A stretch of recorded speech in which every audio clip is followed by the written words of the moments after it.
예, 3월 30일 GTX 개통을 빠르게 기대하며 오늘은 SRT 타고 출근했습니다.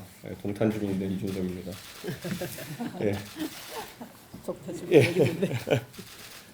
예, 선거를 앞두고 수도권 전역에서 여권의 부정적인 가상 대결 여론조사가 일제히 보도되기 시작하자 여권 내에서 한동훈, 안철수, 나경원 등의 인물이 런종섭 호주대사의 거취에 대해서 한마디씩 보태기 시작했습니다. 드디어 총선을 앞두고 내부 총질러들이 창궐하기 시작했습니다. 그들에게 전하고 싶습니다. 바보들아, 문제는 대통령이야. 이종섭 대사가 갑자기 귀국하면 모든 것이 해결됩니까?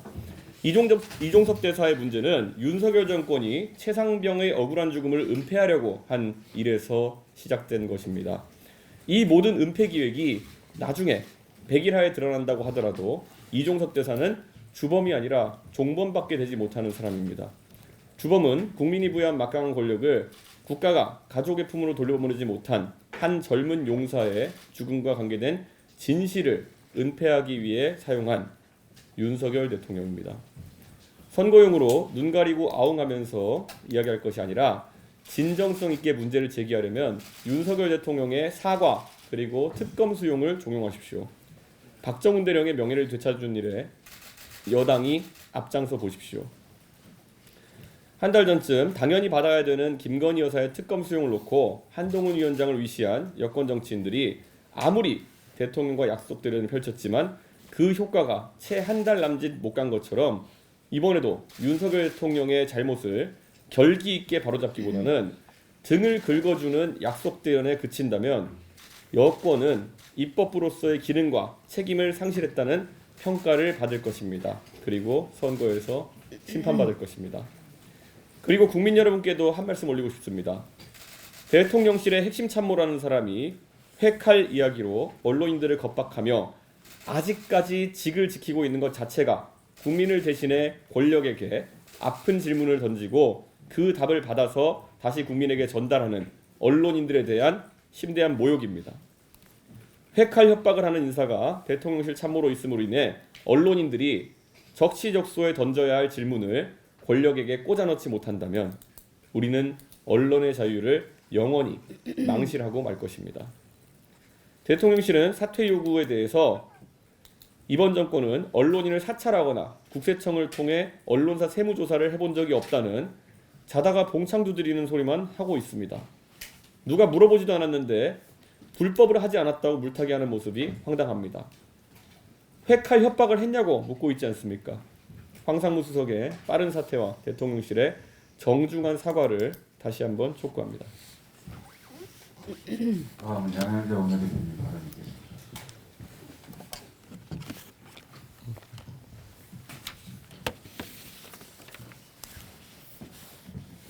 의대 정원 확대, 총선 후에 논의합시다. 의대 정원 확대 문제가 블랙홀에 빠져들고 있습니다. 국민 불안의 블랙홀이자 인재 유출의 블랙홀입니다. 의료계와 정부의 강대강 대치로 국민의 걱정과 피로감은 커지고 정부의 출구 없는 강경 기조에 인재들은 해외로 눈을 돌리기 시작했습니다. 의사는 더 많아야 합니다. 국민도 원합니다. 그러나 이 문제는 총선을 앞두고 급하게 꺼낼 문제가 아니었습니다. 총선 패배가 두려워 내놓은 국민 눈돌리기 전략이 아니라면 닥치고 2,000명, 그 주장은 총선 후에 논의해야 맞습니다. 윤석열 대통령 인수위 110대 과제에도 없던 이슈인 만큼 정부도 더 궁리하고 준비해서 추진해야 부작용이 없습니다.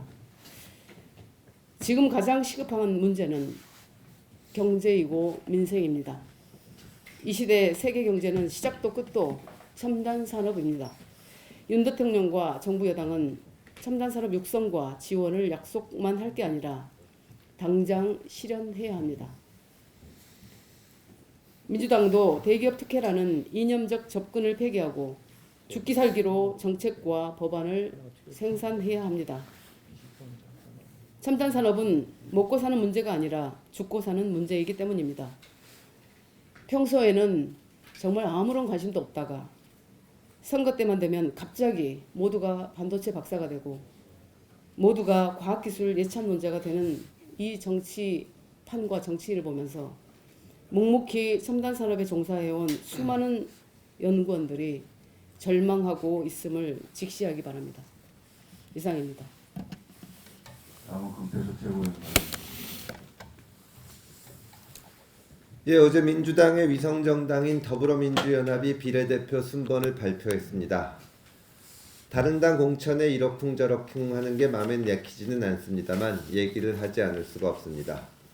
진보당이 민주당 뒤에 숨어서 3석 이상을 확보할 것으로 보여서입니다. 저는 지금 더불어민주당이 대한민국 민주주의에 대단히 위험한 짓을 하고 있다고 생각합니다. 저희 당원이 청주에서 찍어서 보내준 사진을 한 장 보도자료로 배포했습니다. 윤석열과 박터지게 싸울 정당 진보당이라고 써놓고 그 옆에 머리통이 터진 사진을 놔두었습니다. 박터지다라는 말을 정말로 머리통을 물리적으로 부셔버리겠다는 의미로 쓴 건데요. 진짜 천박하고 혐오스럽습니다. 진보당이 생각하는 민주주의가 저런 것이라는 점에서 정말로 우려됩니다. 반공주의로 빨갱이 타령하려는 것이 아닙니다. 진보당이 다원주의를 핵심 가치로 하는 현대 민주주의에 적합하지 않은 정당이라는 말을 하는 겁니다. 진보당은 물리적 힘을 이용해서라도 정치적 목적을 다루는데 아무런 거리낌이 없습니다. 진보당의 정신 민노당에 소속되었던 김선동 씨는 국회에서 최루탄을 던진 일이 있습니다. 역시 진보당 전신인 통합진보당에서는 비례대표 경선 부정 사태 당시 폭력 사태가 터졌습니다. 진보당이 22대 국회에서도 비슷한 일을 벌일 거라고 확신합니다. 대통령을 탄핵하겠다며 국회를 물리력을 사용해서라도 멈추려 들 것입니다. 정말 누군가를 박터지게 만들 수도 있습니다. 민주당에 경고합니다. 민주당도 진보당의 공범이 될 겁니다. 그때 가서 후회하지 말고 지금이라도 진보당을 내치시기 바랍니다. 윤석열 정권 심판 저희 당도 합니다. 하지만 저희는 성숙한 민주주의를 만드는 방법으로 구조적인 원인을 개혁하려고 하고 있습니다. 윤석열 심판도 성숙한 방법으로 할 수 있습니다. 박터지는 타락하고 폭력적인 방식 말고 말입니다. 국민 여러분, 개혁신당이 성숙한 방법으로 윤석열 정부를 심판하겠습니다. 감사합니다. 다음은 김영남 정책위원장 발언이겠습니다. 3월 들어서 많은 상장 기업의 주주총회가 연일 개최되고 있습니다. 말 그대로 주총 시즌입니다. 그런데 주총의 결과를 들여다보면 최근 정부와 금융당국이 그렇게도 요란하게 떠들었던 밸류업 프로그램이 말장난에 불과했음이 여기저기서 드러나고 있습니다. 배당 확대와 자사주 소각을 통한 주가를 부양하고 기업의 가치를 올려달라는 소액 주주들의 요구가 모두 부결되고 있는 실정입니다. 국내 최대 기업의 실질적인 지주회사격인 한 상장 기업의 경우 배당 확대안이 부결된 직후 하루 만에 주가가 10% 가까이 추락하기도 했습니다. 창립된 지 85년이 지나 기업의 성장기와 완숙기가 이미 지난 회사가 혹시 필요할지 모르는 미래 투자를 위해 배당에 인색하다면 도대체 언제쯤에나 주주 환원이 가능하다는 말입니까? 사실상 경영권 방어 수단으로 악용되고 있는 자사주의 문제도 심각합니다. 이른바 소유 분산 기업으로 알려진 모 기업의 경우 엄청난 규모의 자사주를 매입한 후 그 기업에서 만든 장학재단에 출연하여 의결권이 되살아나게 한 다음에 주총 때마다 기존 경영진의 연임 등 사내 출신 경영진의 경영권 방어용으로 사실상 자사주를 활용한다는 지적을 받아왔습니다. 이러한 구태가 올해 주총에서 반복되면 한국 상장 기업의 밸류업은 요원할 수밖에 없습니다. 배당 확대와 자사주 소각 등 주주 환원의 적극적인 모습을 보여야 진정한 밸류업이 가능해집니다.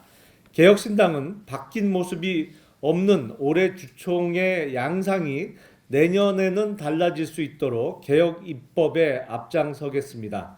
자사주의 소각 의무화 등 한국 상장 기업의 가치를 근본적으로 올릴 수 있도록 하여 1,400만 동학개미들이 꾸준히 한국 주식에 투자한다면 누구나 풍족한 노후를 보낼 수 있도록 만들겠습니다. 이상입니다. 회의를 비공개로 전환하겠습니다. 언론 여러분 협조 부탁드립니다.